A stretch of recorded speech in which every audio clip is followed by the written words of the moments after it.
Well, it is a very warm start to the school year. For more on this, we are joined by Stephen Flisfetter. He is a meteorologist with Environment Canada. Thank you so much for joining us. I recall, several first day of school. It's always a little bit, cooler. Sometimes the kids are in the long pants. Not today. My son went to school. He's dressed for summer. Talk about this heat. And where should we be this time of year? Yeah, it's definitely a few degrees above normal for this time of year. We should be seeing maximum daytime highs of about 25 degrees Celsius. Yesterday, we topped out at 34 degrees Celsius at Pearson Airport, so almost 10 degrees above the seasonal norm. So definitely very warm, especially for this time of year. We haven't had too many of these heat-related events throughout the summer. Do you anticipate that we could potentially see more throughout the month of September?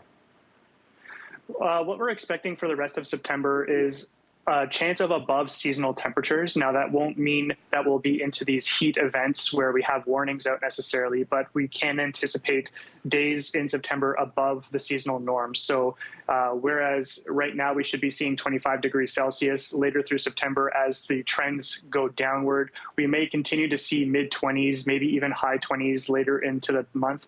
But whether or not we get into those 30s, 35s, that's remain to be seen. One of the concerns is, anytime you have these heat-related events, you've got high pressure in place, and then all of a sudden, over the next couple of days, it could collide with a low-pressure system.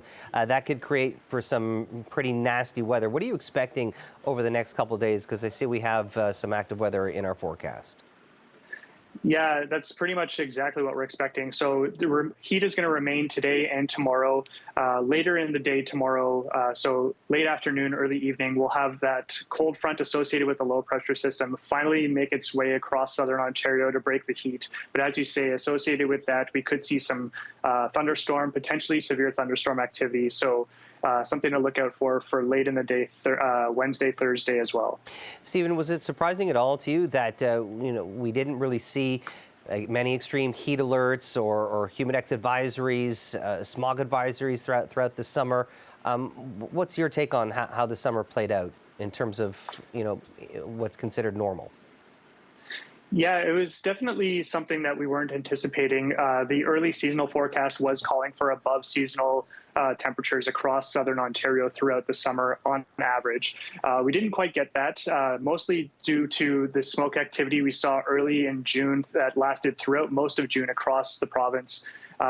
And then through July, August especially was below where we should be seeing, not even reaching 30 degrees Celsius in Toronto. So it didn't quite manifest as we were expecting. We are paying for it now with this heat event into the late summer season as we approach the fall. And what do you make about all the rain that we got? It seems as though the temperatures were fairly comfortable throughout the summer, but there was a severe lack of sunshine, a lot of cloud cover, and a whole lot of rain. Yeah, the rain is particularly difficult to forecast in a long-range seasonal forecast due mainly to the localized nature of those events. So parts of southern Ontario received upwards of twice their normal seasonal amounts, whereas the north of Ontario saw extended periods with no rain whatsoever. So it really is a day-to-day, week-to-week forecast that we're looking at anytime we do summer forecasts. Stephen Flisfetter, meteorologist with Environment Canada. We appreciate your time. Thanks for joining us on CP24 Live at noon.